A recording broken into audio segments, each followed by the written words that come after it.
6 months. But the big thing was that morning we had a big blowout.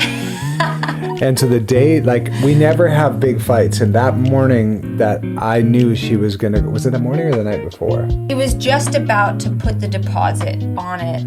That's what it was. I was about to go to the store, see the ring, and purchase the ring. And as I was about to go there, we had this massive fight that would have made me question: is this the right moment? Is this the right thing to do? Like, the right person? Should I be stage lefting it? Let's start again. Hi, everybody. Hi. Welcome to part 2 of this conversation that we love so much: commitment equals freedom. I am Kate Austin. I'm Paul Green. I'm also tech support. And this podcast is all about ways in which to create more freedom for yourself, whether that be through the physical, through mental, or through environmental. We really tap into all these beautiful different ways that create new perspectives that can create more freedom for you in your life. That's right. No matter what your circumstances. So you can be an alchemist. If life throws you a curveball or something that looks like it's the worst thing ever, you'll be able to turn it into something beautiful, alchemize it into something of value, rather than just be like, oh, why is this happening to me? You have some freedom and power. Yeah. And if you don't know what alchemy or like an alchemist is, probably the most famous alchemist of our time of all time, shall we say. I mean, we don't know beyond, but anyway, is Jesus. Jesus turned water into wine. That's and alchemy, that is alchemy. Yeah. So that's what we have this company Kate and I have together, this movement called Freedom Alchemist. And Kate has her master's in neuro-linguistic programming, and as well as a Tony Robbins trained strategic intervention coach.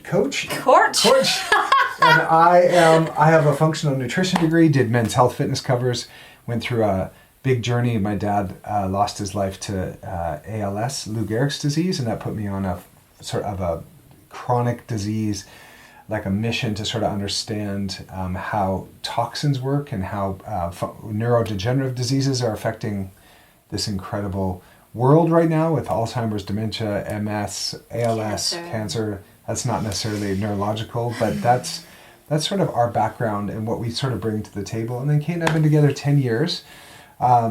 And we have we did a couple years in this communication program. Kate did a couple years. If you listen to part 1, and if you haven't, go listen first, because that builds up the story. It's going to tell you the whole story of where we get to now. But for this part 2, we're going to fast forward to, I guess, 4 years into our relationship.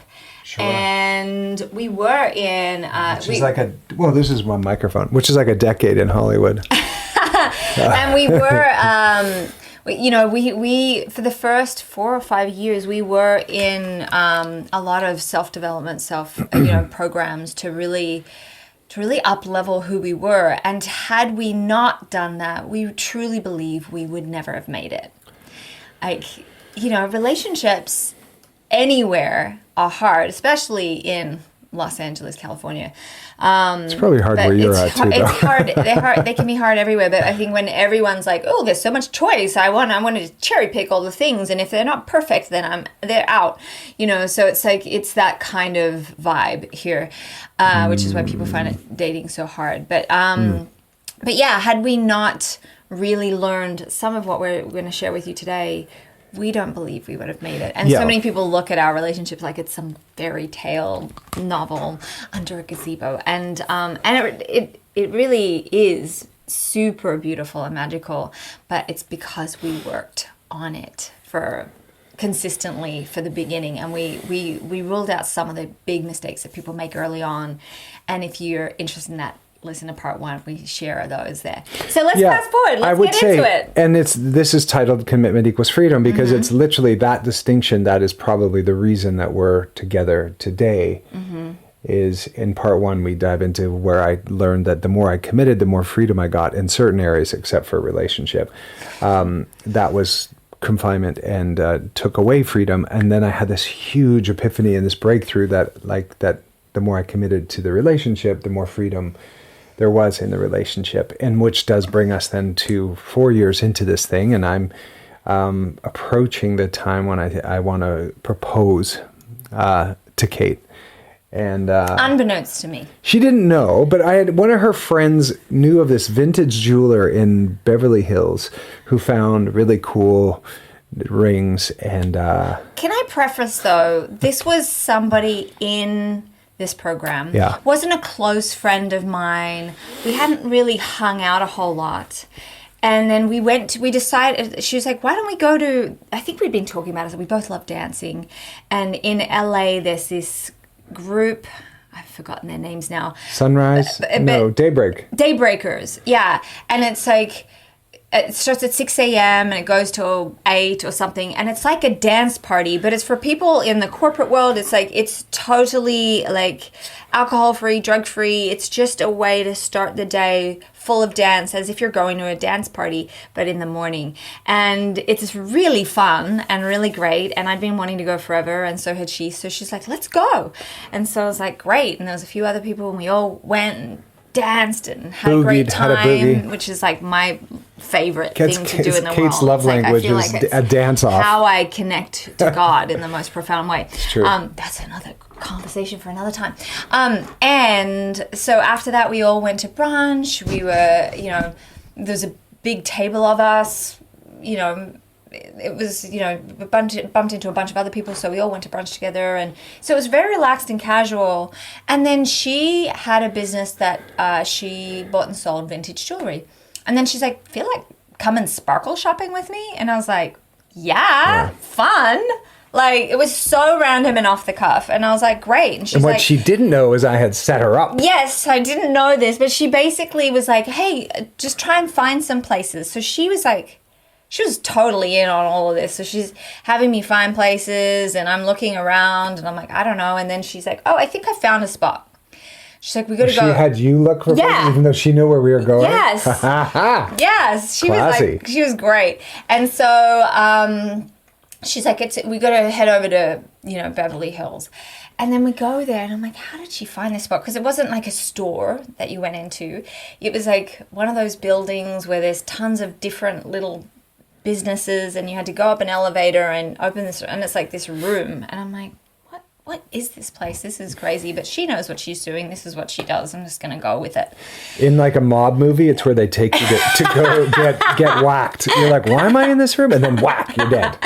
So anyway, this guy who's super sweet comes out, and he's like, oh, what are you looking for? And she's like, I don't know, and so he starts bringing out these, I don't even know what to call them, like these kind of presentations of squares, velvet squares with all these different rings on them.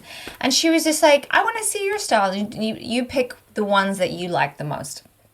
And I was like, oh, and like, it was just a fun little thing. And I was picking, and then like, I love vintage things. Love. So it was like a kid in the candy store, all these gorgeous, beautiful rings of like that have all different shapes and styles and stones and all sorts of things. And so some from the 20s and the 30s. It was just all over the spectrum. It was really fun. And so then they were like, oh, all your favorite ones, put on this one. So it was like an empty one. And so I placed them all out.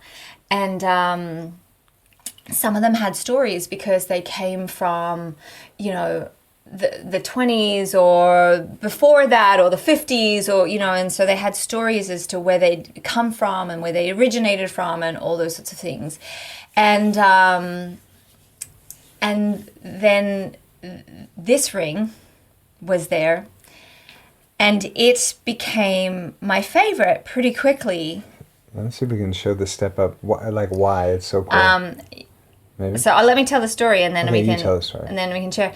And so the reason this was my favorite, because it was from 1920s. They'd bought it from Paris, and it was made. Apparently, they had just found Tutankhamun's tomb around this time, and so this ring was designed with the steps on each side to be the steps of the pyramids.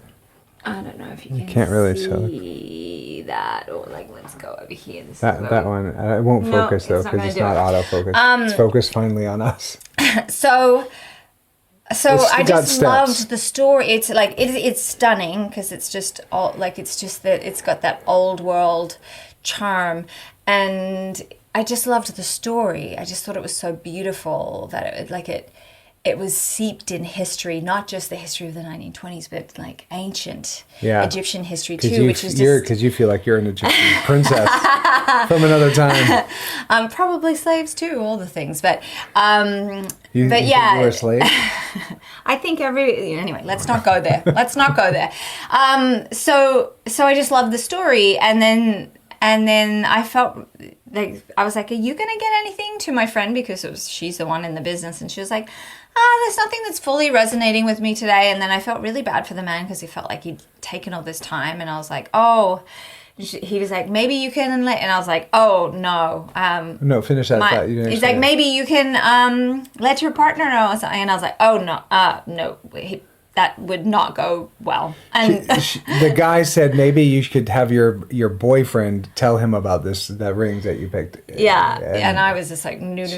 Like, there's no way because it's not going to happen. We were, but I had sent her there. Yeah, but I was like, there's no way to pick the one she loved, so I had no inclination that he was thinking about it. I also just let's preface because most women at 4 years would be like, hello, but I'm not. I've never been a girl that, imagined the wedding and needed the marriage. I just wasn't that person. So for me, it wasn't a necessity or it wasn't something I pushed or had an agenda for ever.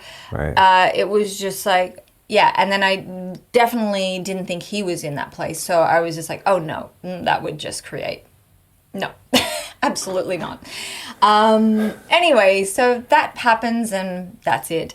And then nothing else came up about this ring for, I think, like 6 months. But the big thing was that morning we had a big blowout. And so the day, like, we never have big fights. And that morning that I knew she was going to, was it the morning or the night before? Maybe it was the night before. It was maybe just that evening or the next day. He was just about to put the deposit on it. That's what it was. I was about to go to the store, see the ring, and purchase the ring. And as I was about to go there, we had this massive, like, fight that would have made me question, is this the right moment? Is this the right thing to do? The right person? Should I be stage lefting it here? Yeah. And had we not had some of the foundation of commitment is freedom, I'm just like, no. The more I commit, the more freedom comes. The more it's not just like my feelings in a moment that I have to trust. I have to trust my word and my commitment and my promise, not just to her, but to myself. And all that was going through me as I'm driving to this place, just like shell shock, because I suck at fights. I'm like a peacemaker. I shut down. No, hang on. Actually, Paul's more of a avoidant. Freeze and avoid and run, and I'm a let's lean in and go all out and get it hashed out and then it's done, and I'm a very fast processor. Yeah, I'm not. And Paul slow. Most men are slow processors. You've gotten so much faster. Really? So much faster. At processing really feelings and emotions and stuff. Yeah, except he needs to clean like crazy. So if I ever really wanted the house clean, I could just pick a fight with him. Yeah, I do. He's like, he can't stare at me. I want to stand there and just go at it, and he just needs to clean and not avoid eye contact, basically, which is hilarious. I get a lot done. The other day we had a little something, and he's like, "You could help," because I'm standing there wanting to have engage. I'm like, how do I avoid this flurry of information coming at me? I can't process. But it took me a long time to process. It used to take me a lot longer.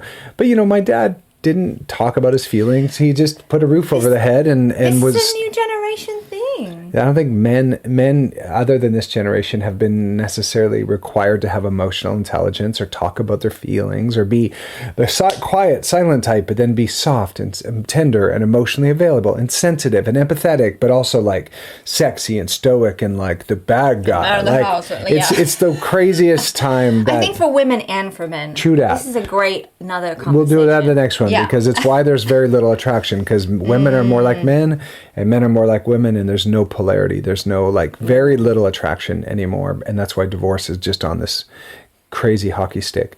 But that's for our next one. We'll talk. I think we'll talk about polarity on the next one. We have a whole list, you guys, of topics that create freedom where they could create confinement or could take away your joy and take away your fun in your life. We have a bunch of topics that we can bring the conversation of freedom into. Yeah. So anyways, that was that. I did go and I did put I don't know if I You were bought holding it. No, you were holding it because remember we had a second I loved fight. it too. I really liked it. It's stunning. It's just so unique and so you is what it is. So it's me. not gaudy. It ain't. I don't ever take it off. Doesn't matter what I'm doing. I never take it off. I love it. Yes, and then this second time around, which was we were heading to Italy. One of my friends was from Australia was getting married, and we'd booked this trip. And the program we were in, the one that created all the freedom, was taking away our freedom. They had very strict rules, and you couldn't miss. We met. Was it every other Friday night or every Friday night? Every other Friday night. Was it? But we had to go there every week into the thing and make all these calls. So we had to go there every week, and every other Friday night, for 3.5 hours, sit in this room and do what we were supposed to do and listen to learn basically. But you had to commit at the beginning of the year. You had to commit no matter what. You were going to be there. Yeah, you were going to be there. And if you missed one, it was a request to withdraw. So it was like taken really seriously, and like people had to move their lives around like dramatically. And so it taught you how to commit, though. It taught you how to commit to something, even if you didn't want to. You just you learn how to be your word, regardless of your feelings and the circumstances. You're just like, wow, I said I was going to be there. So I missed plenty of things. Like Paul sang at Carnegie Hall twice. He was allowed to go. I was not allowed to go because it was part of his dreams. It wasn't my game. It was a part of my game. Yeah, and your game. It wasn't directly and related to I had to go to the New York branch. Yeah. I had to check into the New York one to like make sure that I put like. Yeah. It's no joke. So I missed out on all these things. And anyway, one of the meetings was going to fall. Our very last meeting was going to fall on like a time like we had booked, and we had been team leaders. We had put in so much energy. We had done all the things, and so we were going to miss one of the meetings. And I was fine with that because I was like, we have been exemplary. Like we can miss one. And they were like, no. And so we had to change our trip. We lost 10 days of our trip in Italy. And it cost us money to change the flight. So we got a lot of money. It cost a lot of money to change the flight and to then lose 10 days of our trip as well. And so I was like furious about it. I was furious because it was like I had poured my life into this program in a way that, like, as both of us had, in a way that others had not. And we had shown up constantly, and I was like, it's just one time. And then we were flying back early, like the second the wedding finished, we were flying back because we had to have a meeting in Austin or something, which was like, we had every quarter there was these huge 3-day intense events. It's like 13 hours a day of like, whoa. So we were flying, like the second the wedding finished, we were like getting like up at 4 a.m. and flying back so that we would be there for that. So I was like, we're good. We're good. We're just going to do that. And then Paul was like, and they told us we couldn't. And I was fighting it. And then Paul I'm not the rules guy. So I'm surprised that I was so like, no, we're and he was like, no, we have to do it. We have to be our word. And I was like, we have been our word. This is one time. The odd person has not come because they had a headache. You know, I'm not. Right, and then she gets there and someone stayed home because they had a toothache. Yeah, something. And they were okay. So I was... So anyway, I was furious over here. leading up to this. Oh, yes. And so when Paul had to go pick up the ring, I was just like, I think we had one more of those mega fights because I was so mad that she was mad at me for I was mad at him for like doing like for everything and everyone. I was just like, I've wanted to go to Italy my whole life, and we're going to lose 10 days of our trip because of this meeting that we've been to every single one for an entire year when people have been flakier than us. Like this is just, it was, I'm a Justice League person, so it wasn't fair, and so I was really mad about it. Anyway, we changed our flights. We didn't have those 10 days, so we missed out on all the northern Italy, which... She's still recovering from, as you can tell. Anyway, so we didn't do that. And then by the time we did the meeting and everything, I was like, whatever. This is just, it's done. Yeah. It's done. When things are done, I'm just like, I'm like, but then we did the meeting and Paul was just like, at the end of the meeting, he was like, that was not worth it. And I was like, did you expect it to be any different? Like, I don't know.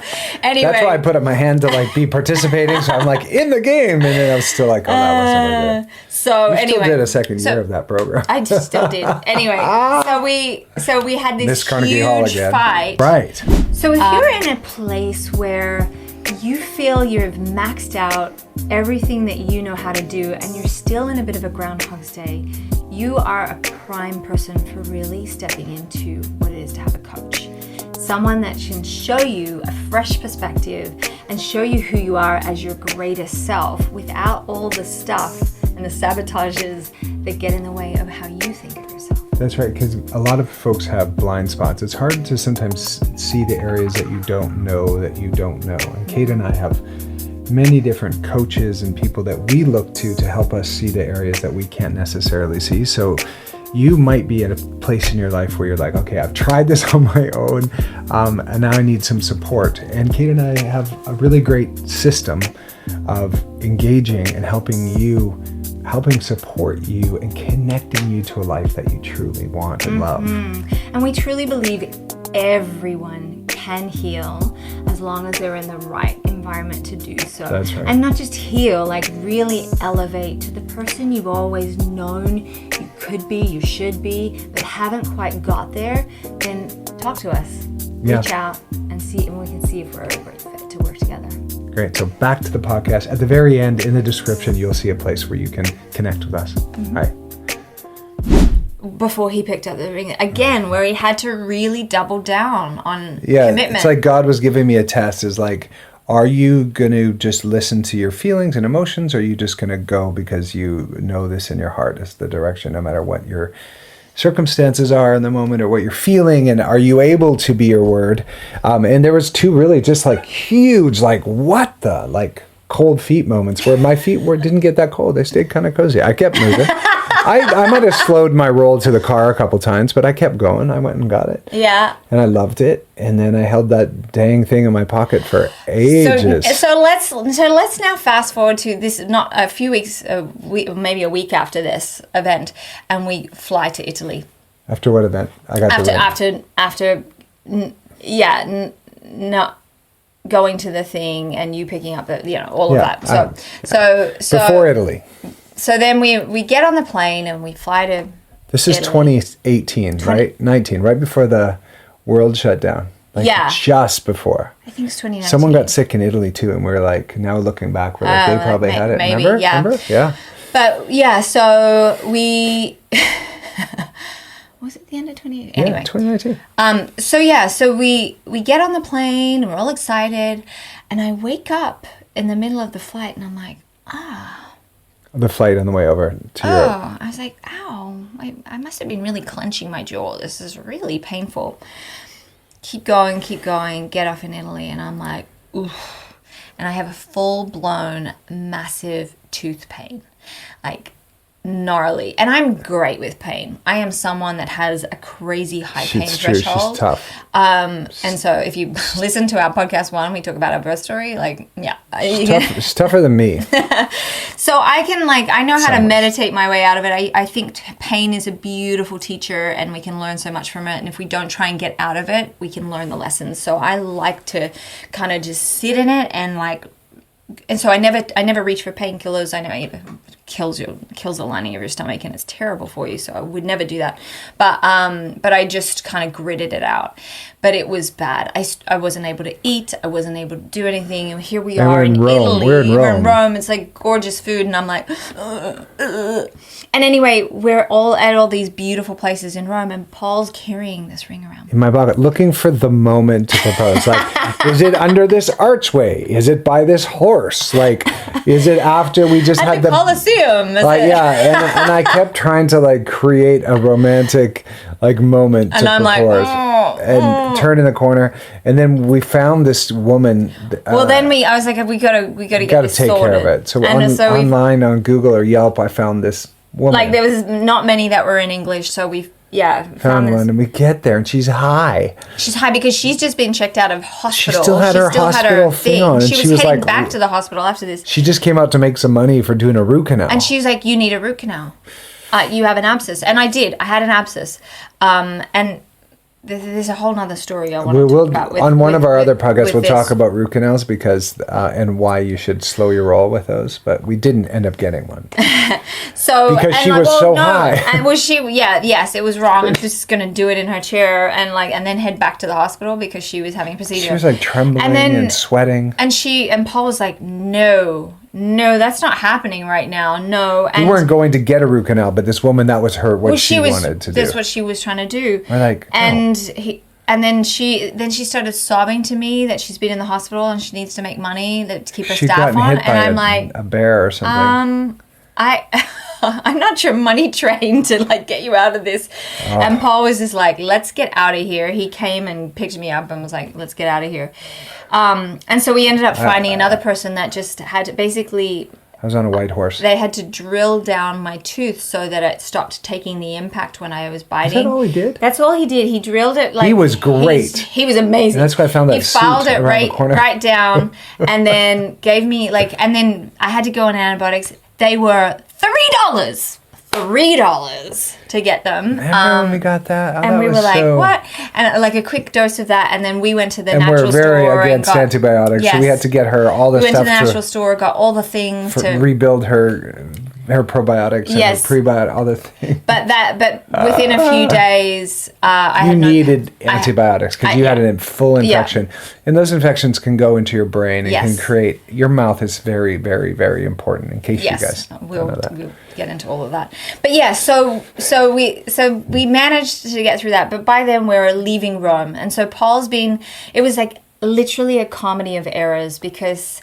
He's trying to be romantic and find the moment, and I'm just like gritting through pain. And I'm cool. I'm not a complainer, but I was definitely like. I could tell it was like it was knee buckling for her. Yeah, So we finally get to Puglia, which is like this area of Italy that's really special. No, it wasn't Puglia.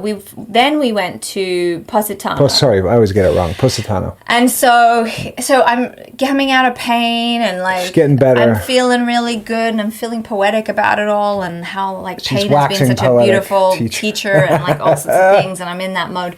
And anyway, towards the end of our trip, we do the Walk of the Gods. It's like, the steps of the gods or the stairs to the gods or whatever it is. Some insane amount 1,000 steps. 1,000 steps. 10,000. 10,000. Yeah, and then it's stairs. And so you walk from one area up a million stairs to the top of the mountains. And there's all these different spots. There's like that little shack up there where they gave us wine and like goat meat or something. Yeah, it was really interesting. It was amazing. Anyway, so we're walking up here and I don't normally wear rings, and I think I was that particular day. And I have never said this in my life. Well, I kept looking for moments to propose up on this hike. And I still had this is it. 2 weeks in my pocket, hands are sweaty. I'm surprised I hadn't lost the ring. It's just been like, I read somewhere that you're supposed to keep it on you, never like have it somewhere else. So it was like in my the little pocket that you're supposed to keep little little tiny things in, the little itty bitty pockets. And every time I would go to propose to her, something crazy would happen. Like a group of German tourists would turn the corner and there'd be like 50 of them wearing the same blazer.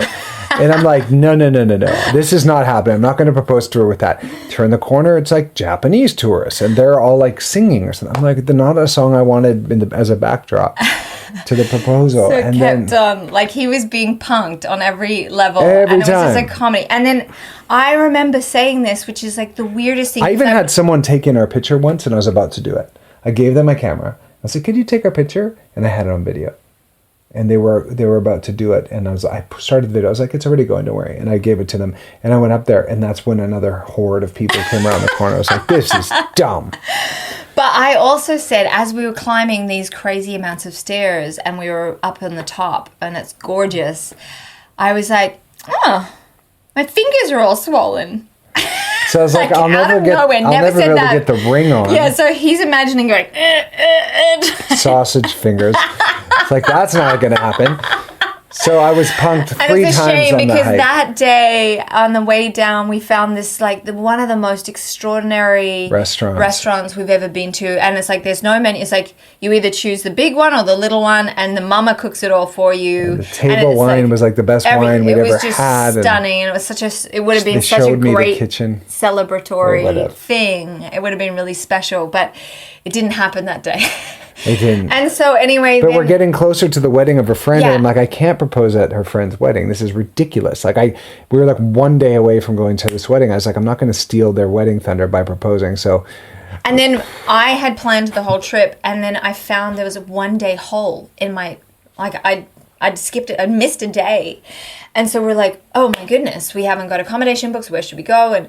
And then we sort of looked on the map and spoke to someone, the concierge person at the hotel, and they told us about Matera. And it was kind of on the way to Puglia, where the wedding was, from where we were. So Matera is the third oldest continuous living city in the world. Yeah. It is 9,000 years old. That there's been inhabitants in it continuously. For that long. It's where Wonder Woman was filmed. And Passion of the Christ, parts of it. And a lot of the hotels and homes are built into caves. Yeah. So like you open it and you're into caves, but they like have beautiful designs. Yeah. And it's like, it was. So the old quarter is all in caves. And they eat horse there. In that region. Like on the menu, there was horse. I was like, what tartar. Is this? I was like, what is this? I thought it was like a code name for something, and they're like, horse. And I'm like, real horse. And they're like, yeah. I'm like, no thanks. Tartar. No thanks. Yeah. I'm not going to do that. And all around that little walking city, there was stunning like vistas where you look down, you're like, what am I looking at? It was just breathtaking. And art, and that famous sculptor was there. Oh, yeah. And those hot springs, those natural hot springs that we could I was going to do it in there too. So anyway. Didn't do it. So we choose this as a last minute thing. We're staying in these caves, like a hotel cave. It was our own little cave, and it was a hotel. It was really cool. And on the last, it was like the night before we were leaving to go to the wedding, and there was these underground Greek, like Roman baths. Greek. They might have been Greek baths. I don't know. Anyway, so we went and did that, and that was really cool. I had the ring with me. And then we come out. And I remember going like, oh, my skin feels really dry. And I was like, well, you'll be all right, until you get there. And then we go to all these restaurants trying to find a restaurant. Olive oil to put on your skin. Yeah, olive oil to put on my skin. And then Paul's like, no, not this one. Every restaurant we went to. He started being really neurotic about the Every restaurant was like a bad vibe. There's like kids on their iPads or like someone smoking. And it's just like, and I'm like, first of all, you don't, it's not like I was going to propose at the restaurant, but the restaurant would have been a part of our story. Of the evening. So I wanted to have a great dinner. And I was like, we'd get to a restaurant and be like, nope. Oh, well, and I was like, let's go to this one. I was like, let's just go to this one. And he's like, no, I'm not feeling it. And so we walked forever to find the restaurants. And then he's like, it's back at that one that was too busy to let us in. Anyway, we go back, and they now have space because we've been walking forever. And we get into this restaurant, and they take us upstairs. And it's fluorescent lights. And it's like super bright, and there's kids on iPads, and it's noisy, and there isn't ambiance. And then we sit down, and then Paul's like, no. I got up. And I'm like, what do you, no, babe, let's, like, No, like got this up. is fine. This is great. Let's just eat here. Like, what are you talking about? He's like, no. And I'm like, oh my goodness. That's such a And freak. so then we get up, and I'm walking down, and the guy was guy's like, grumpy. put on, like, and then I was like, Put on. sorry. Yeah. I was like, sorry. Like, I was like, oh my gosh. Anyway, so we walk out, and then we find this other place. And even in the other place, it was, it was Bhutan, it's French? Okay. It was the same word, but in Italian. He was not happy about it. He was not happy. And so and then we go to this other place, and it's really cute. And then Paul's like, can I have this, but without this? And like, sort of American style. And he's like, no. We found the menu, that is it. And I'm like, it's fine, we'll take it. We found a really cool place, and I was trying to substitute out something that had sugar, and the guy's like, no. I was like, it's fine, we'll do it exactly the way it's And by meant this to point, be. I was like beat down. And I'm like, shh. Everything's great. Everything's great. We'll take it exactly like that. You had to know by this point that something was coming. That I was going to. No, it wasn't. It wasn't at this point that I was thinking about it. So we have this nice meal, and then we're walking, and then we come out, and then I'm like, oh, I'm freezing, and I see his face just drop, and he's like, let's go get you a jacket then. And so because I was going to look for a place to propose now after that meal, and then she's frozen, so I was like, oh, fish. Now what? So we go back to the cave, and I get warm, and he's like, do you want to just come check out the view with me one last time? And that is when I was like, oh. This is what's happening. And so I set up the camera secretly. Oh, something. Okay. All right. I was like, sure. My battery was dead on the camera. Yeah, and then he had wanted music and Battery was all of dead. it. Nothing. And everything was dead. Nothing was working. And so we went there, and it was perfect because we went like just near where our cave was the very end. And it was like, and I actually have a video out where I was singing Hallelujah the next day that you filmed me, and another I Love Now, I think there, right on this edge where you look down, and it's like a good 100 feet, and then the old city just like lays there. And it was the very like it's like a cavernous thing, and we were at the very top end of it, looking out, and there wasn't a single soul in sight. It's like everyone left for my proposal. In this beautiful ancient city, there was no one but us there. And all of his tech had fallen apart, which for me is perfect because I'm such a private person. It's like I just would prefer it to be like about us. So it actually was all working in my favor. I would have loved to have been able to see. The scene was so gorgeous. I would have loved to have been able to see what you did. Yeah, because I'm not a crier. I've become more of a crier since I had a child, but that's a whole other thing. I'm all soppy. But I'm a laugher. Like, whether it's like emotional and fun or like I'm in pain, it doesn't matter. I'm a laugher. So he then, I'll let you take it from this bit. Yeah, well, I finally get her to the edge, and we're looking out, and I kind of turn to her, and I'm like, I've been talking, and we've been learning a lot how the more I commit to things, there's more freedom. And I bring that thing up, and I was like, the more I commit to my music, there's more freedom. The more I commit to, my acting or the scripts, the more freedom I have. And I looked at her, and I'm like, in our relationship, I'm ready for some more freedom. And I got down on my knee and fumbled in a fumbled way, tried to find this sweaty ring that had been tracking in my thighs for like 2.5 weeks. And I pulled it out, and I went down on one knee. This is why I wish we had the video. She doesn't even remember it. That's why I wanted to videotape it. I just remember laughing. And you hugged me and kissed me and said yes, and you looked at the ring. And in that moment, you saw that it was the ring that you had picked. I don't know if did I recognize later at, that maybe right later away? at Maybe night. it was already on my finger, but that she had chosen with her friend after the dance party.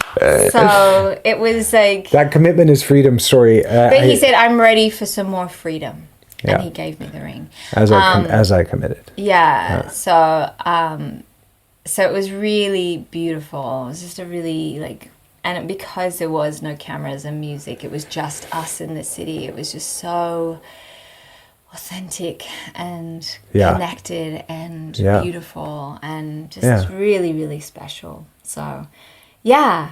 And then we went off to a wedding the next day. To another Like a person's 3-day wedding. wedding. A 3-day Yeah, wedding. and we were like, how do we tell them? We had to wait till like the third day to tell them. But then somebody saw something. Oh, and they then saw. Did I post? We must post. We Yeah. posted it right Yeah. away. So- that we were engaged. Anyway, that is our epic adventure of discovering how to have more freedom.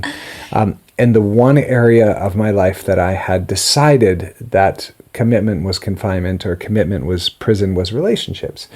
And in order to have a life that I truly wanted, I was able to transform or alchemize that area because it was all based on my past. It was all based on a story. Something happened in the past. I made up a story. I created an identity around that idea and that story, made it who I was, and then projected all that onto her.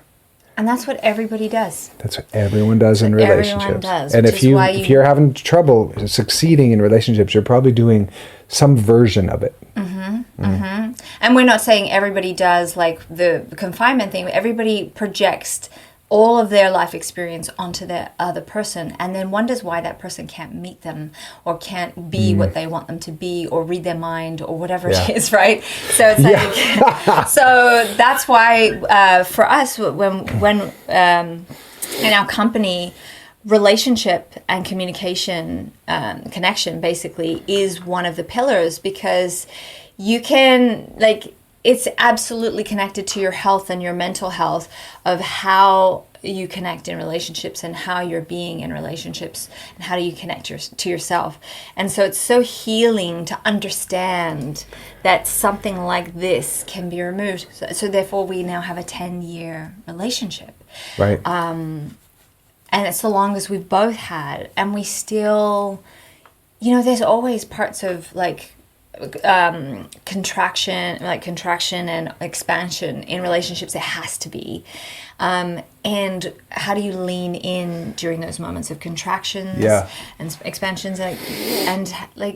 It's just beautiful, and it just keeps peeling back the layers, and we keep finding each other again and falling in love again, and it's really special.